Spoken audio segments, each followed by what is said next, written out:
یہ جو آج کل کی نئی جنریشن ہے نا لڑکیوں کی، بیان خواتین بھی سنتی ہیں اور پھر بہت طنز کرتی ہیں کہ یہ ہمارے خلاف، جو بات ہے وہ تو کروں گا نا، ساس بھی تو خاتون ہی ہے نا جس کی حمایت میں بات کر رہا ہوں میں. آج کل انہوں نے ساس سسر کی خدمت سے بالکل ہاتھ کھینچ لیا ہے، بالکل ہاتھ کھینچ. یہ بہت غلط ہے. یہ جو مسئلہ بیان کیا جاتا ہے کہ بہو پر ساس سسر کی خدمت واجب نہیں ہے، یہ مسئلہ اس طرح نہیں ہے.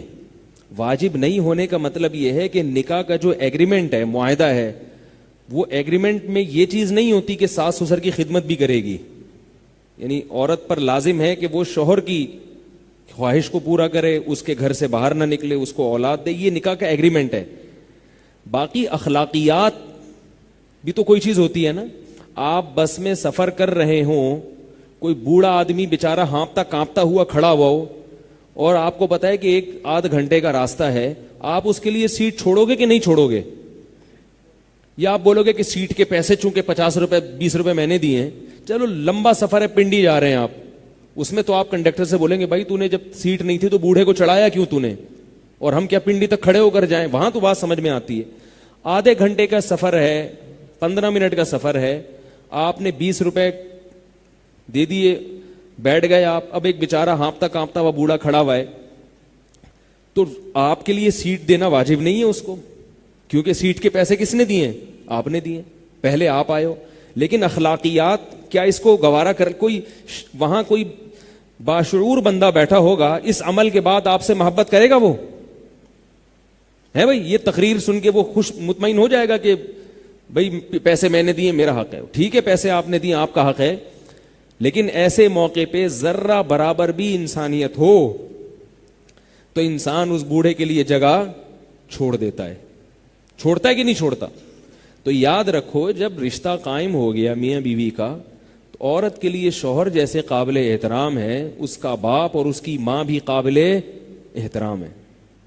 ان کا خیال کرنا عورت کی اخلاقی ذمہ داری ہے. اگر ان سے وہ تمیز سے بات نہیں کرتی، ان کی خدمت جو ضروری خدمت ہے وہ نہیں کرتی، تو وہ یہ نہیں کہہ سکتی کہ مجھ پہ واجب نہیں ہے. ایسے تو پھر شوہر بھی بہت ساری چیزیں، شوہر یہ جو آج کل اتنا خرچہ مرد اپنی بیویوں کو دے رہے ہیں، یہ مردوں پہ واجب تھوڑی ہے. میرے پاس خواتین کے فون آتے ہیں نا، نان نفقہ نہیں دیتے ہمارے میاں. میں کہتا ہوں صبح ناشتہ ملتا ہے؟ ہاں ملتا ہے. دوپہر کھانا ملتا ہے؟ ہاں ملتا ہے. رات کھانا ملتا ہے؟ ہاں ملتا ہے. سال میں 4 جوڑے بنتے ہیں؟ ہاں وہ تو بن ہی جاتے ہیں. تو اور کیا چاہیے؟ کہہ رہے ہیں نہیں، وہ جو نان نفقہ ہے، جو نان نفقہ ہے وہ تو مل نہیں رہا. تو میں نے کہا یہ کیا ہے؟ میں نے کہا گھر کی سہولت میسر ہے. ہاں بھی گھر تو دیا ہوا ہے میاں نے. نان نفقہ نہیں مل رہا. تو بھائی نان نفقہ وہ ایسا ہی ہو گیا. ہمارے پنجاب سے ایک رشتہ دار آئے، اب تو بریانی کی ڈش بہت مشہور ہو گئی ہے دنیا میں. پہلے پنجاب والوں کو بریانی کا نہیں پتا ہوتا تھا. جب ہم چھوٹے بچے تھے تو ہمارے جو پنجاب سے رشتہ دار آتے تھے ان کو نہیں پتا تھا بریانی کیا ہوتی ہے. تو ہمارے ایک میرے ماموں لگتے تھے رشتے میں، وہ آئے پنجاب سے، کراچی آئے. انہوں نے کہا یار میں بریانی کھاؤں گا، بہت تعریف سنی ہے کراچی والے. اور یاد رکھو بریانی ابھی بھی صرف کراچی میں ہی ملتی ہے. پنجاب میں بریانی بنا تو دی مگر انہوں نے، لیکن کاش نہ بناتے تو اچھا تھا.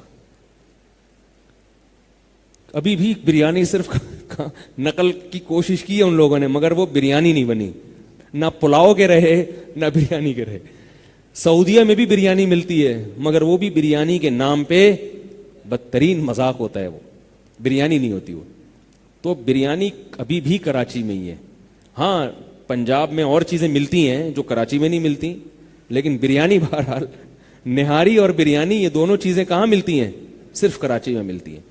تو اس لیے جب پنجاب جاؤ تو یہیں سے شاپر میں بریانی ڈال کے لے جایا کرو، ورنہ بریانی کے نام پہ پھر آدمی منہ بھی نہیں بنا سکتا. وہاں میزبان اتنی اہتمام سے بریانی بنا کے لاتا ہے اور بریانی تعریف کرنی پڑتی ہے مجبوراً.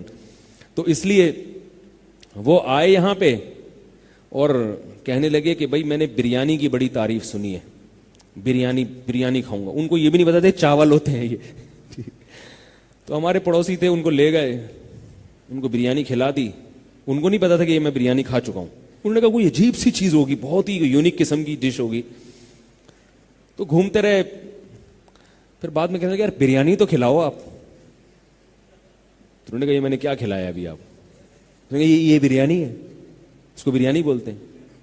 تو اتنی تعریف سنی تھی, یہ تو چاول ہیں عام, تھوڑا سا مسالہ. وہ بھائی یہی ہے بریانی, آپ کو عادت نہیں پڑی ہوئی اس لیے آپ کو اتنی اچھی نہیں لگ رہی. خیر, وہ میں کیا بات کر رہا تھا. ہاں, تو اسی طرح خواتین کہتی ہیں یہ نان نفقہ ہے, صبح ناشتہ بھی کرا دیا اور یہ بھی. تو اور کیا نان نفقہ ہے بھائی؟ ان کا نان نفقہ یہ ہے کہ ہر تقریب پہ نیا جوڑا, جب بھی کسی کی شادی ہوگی نئے کپڑے بنیں گے. پھر میکڈونلڈ, صحیح ہے نا, پھر 2 دریا پہ جانا ہے ہر ہفتے, یہ ساری چیزیں ملا ملو کے. پھر میرے سالہ آ رہا ہے, اس کی دعوت, پھر ساس آ رہی ہیں, پھر اس کی دعوت, پھر فلانا آ رہا ہے, پھر وہ ایک بیچارے پر نا ایک, اس کو نان نفقہ کہتے ہیں. باقی یہ کوئی نان نفقہ تھوڑی ہے, یہ تو ویسے ہی کھانا ہے بھائی, یہ تو ضرورت ہے. تو بھائی وہ بھی تو اضافی خرچ کر رہا ہے, تو آپ کی بھی ذمہ داری ہے کہ آپ بھی اخلاقیات کے معیار پہ پورا اتریں. باقی یہ بڑا گمبھیر مسئلہ ہے کہ میں یک طرفہ بات نہیں کرتا, بعض دفعہ ساس اپنے ساس ہونے کا بھی ناجائز فائدہ اٹھاتی ہیں. وہ ہر وقت ذہنی طور پہ ٹارچر کرتی رہتی ہیں, یہ بھی ہوتا ہے. سسر اتنا نہیں تنگ کرتے, ساسیں زیادہ تنگ کرتی ہیں. وہ ٹارچر ذہنی طور پر, وہ اپنی بیٹی نہیں سمجھ رہی اس کو. اس لیے علماء آج کل کہتے ہیں کہ بھائی بیوی کو الگ گھر پہلے لے کے دو اور شادی بعد میں کرو. حضرت مولانا اشرف علی تھانوی رحمہ اللہ نے اس پہ بہت تاکید کی ہے کہ بھائی پہلے الگ گھر کا انتظام کرو پھر شادی کرو. ہاں, جس کے پاس گنجائش نہیں ہے تو ایک الگ بات ہے, لیکن ہر گھر میں ایسا نہیں ہوتا. بہت ساری جوائنٹ فیملیاں میں جانتا ہوں بہت تمیز کے ساتھ رہ رہے ہیں, کیونکہ جوائنٹ فیملی میں رہنے میں جو برکتیں ہیں وہ الگ الگ رہنے میں نہیں ہیں. لیکن اس کے لیے پھر دل بھی تھوڑے سے بڑے ہونے چاہیے. تو والدین کے معاملے میں بات عرض کر رہا تھا کہ شریعت نے اتنا بڑا حق بیان کیا ہے والدین کا. آپ صلی اللہ علیہ وسلم نے ارشاد فرمایا کہ والدین اگر بیوی کو طلاق کا حکم دیں تو والدین کے کہنے پر بیوی کو طلاق دے دو. یہ حدیث ہے. ابو درداء رضی اللہ تعالی عنہ کے پاس ایک شخص آیا, عرض کیا کہ ان ابی یأمرنی ان اطلق زوجتی او کما قال, کہ میرے باپ مجھے حکم دے رہا ہے کہ میں اپنی بیوی کو چھوڑ دوں. حضرت ابو درداء نے کیا فرمایا؟ فرمایا سمعت النبی صلی اللہ علیہ وسلم, میں نے محمد صلی اللہ علیہ وسلم کو یہ کہتے ہوئے سنا, رضا الرب فی رضا الوالد وسخط الرب فی سخط الوالد, خدا کو رب کو خوش کرنا ہے تو باپ کو خوش رکھو, رب کو ناراض کرنا ہے تو باپ کو ناراض کرو. کیا مطلب؟ باپ اگر کہہ رہا ہے تو اس کو چھوڑ دو. حضرت عمر رضی اللہ تعالی عنہ نے اپنے بیٹے کو کہا کہ بیوی کو طلاق دے دو. انہوں نے نبی سے پوچھا, آپ صلی اللہ علیہ وسلم نے فرمایا باپ کی اطاعت کرو. تو جو باپ کا حکم ہے ماں کا بھی وہی ہے. البتہ اس میں آج کل علماء کہتے ہیں کہ جلد بازی سے کام نہ لے, پہلے پوری بات علماء کے سامنے رکھ دے, کیونکہ بعض دفعہ باپ اور ماں کی طرف سے زیادتی بھی ہوتی ہے. امام, اس سے پتہ چلتا ہے کہ حدیث جو ہے نا, حدیث سمجھنا یہ مجتہدین کا کام ہے, ہر آدمی کا کام نہیں ہے. یہ جو لوگ کہتے ہیں نا ہر مسئلہ خود حدیث سے نکالو, غلط ہے, نہیں نکال سکتے آپ, اجازت نہیں ہے آپ کو. فقہی مسائل آپ خود حدیث سے نہیں نکال سکتے, اس کی قطعاً اجازت نہیں ہے. حالانکہ حدیث میں نہیں ہے کہ باپ اگر غلط ہے یا صحیح ہے, حدیث میں تو مطلق ہے, باپ حکم دے تو چھوڑ دو بیوی کو.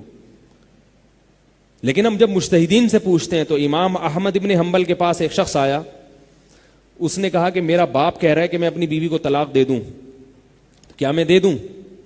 امام احمد نے فرمایا نہیں. اس نے فوراً حدیث سنائی, نبی نے تو حضرت عمر کے بیٹے کو کہا تھا کہ باپ کی اطاعت کرو. تو امام احمد نے بڑا پیارا جواب دیا, فرمایا حل ابو کا مثل عمر, کہ تمہارا باپ بھی عمر جیسا ہے بھائی. نبی نے جو کہا تھا وہ عمر کے بیٹے کو کہا تھا. نبی کو یقین تھا کہ عمر اپنے بیٹے کو اگر کہہ رہے ہیں کہ بیوی چھوڑ دو تو غلط نہیں کہہ رہے. اسی طرح ابراہیم علیہ السلام نے اپنے بیٹے کو حکم دیا تھا کہ بیوی کو طلاق دے دو. ظاہر ہے ابراہیم علیہ السلام غلط حکم نہیں دے سکتے, لیکن ہمارے اور آپ کے جو ابا ہیں بہت اچھے ہیں, ہم ان کے پاؤں میں پڑے رہیں, مگر کوئی بھروسہ نہیں ہے کس وقت کیا کہہ دیں, کوئی گارنٹی نہیں ہے. اس لیے اگر وہ کسی کو کچھ کہہ دیں تو پہلے علماء کے سامنے بات رکھو کہ حضرت ایسا نہ ہو کہ وہ بے قصور ہو اور خام میں اس کو آپ جو ہے نا چھوڑ دیں. ہاں کوئی معقول ریزن ہے, وہ ستا رہی ہے باپ کو اور ماں کو. ان میں ایک چیز بہت اہم ہے کہ عورت پر اتنا کم از کم کر لے کہ شوہر کے والدین سے بات تمیز سے کرے. اگر بدتمیزی کرتی ہے تو میں سمجھتا ہوں یہ چیز قابل برداشت. شوہر سے بدتمیزی کر لے قابل برداشت ہے. وہ تو شوہر ہے نا, وہ تقریباً اسی کے لیول کا آدمی ہے, ٹھیک ہے نا. اللہ نے ایک مقام اوپر تو رکھا, مگر بہرحال وہ اس کا شریک حیات ہے. دونوں کے لیول تو تقریباً ایک ہی ہے نا دونوں کا. وہ تو ایک اللہ نے ذمہ دار بنا دیا, بھائی گھر میں اس کی چلے گی. لیکن جو اس کے والدین ہیں وہ قابل عزت ہے. تو یہ چیزیں جو ہے نا بہت ضروری ہیں.